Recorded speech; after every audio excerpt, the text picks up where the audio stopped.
Hello everybody, in today's tutorial I'll be showing you how to create a calculated field in a query on your database on Microsoft Access.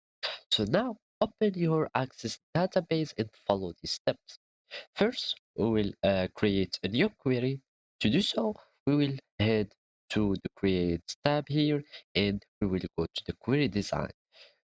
Simply, you will find the query design here in the queries section and click on the query design and click on it.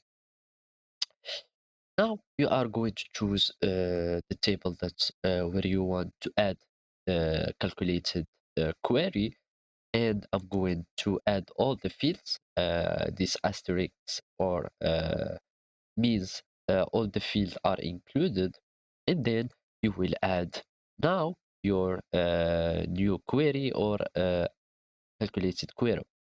To do so, we will name our query. For example, let's name it age plus 10 and click after that type a semicolon, and you will add the field that you want to do. Like for example, I will choose like that age. Those are the fields. Now we are going to add the fields that you want to add. Now I have this field and I'm going to add 10 on it and just run. Then uh, so there is something wrong. Here you need to do a column sign or column here. So as I said, this is the name of our calculated field, and this is our expression that we want to add. For example, if you want, for example, to do any operation or any expression, you can do it. So if you are going to add already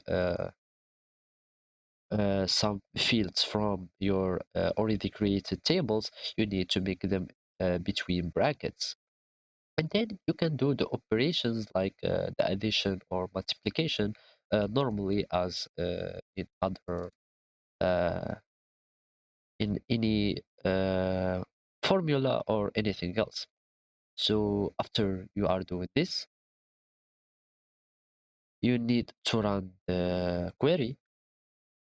To do so, we need to go to the run here button. After being in the query design, click on run and we will find our query that is working perfectly or correctly. As you can see, it will multiply every age by 10 and we will have our results here. So basically, this is how you add a calculated field in a query. Thank you for watching and goodbye.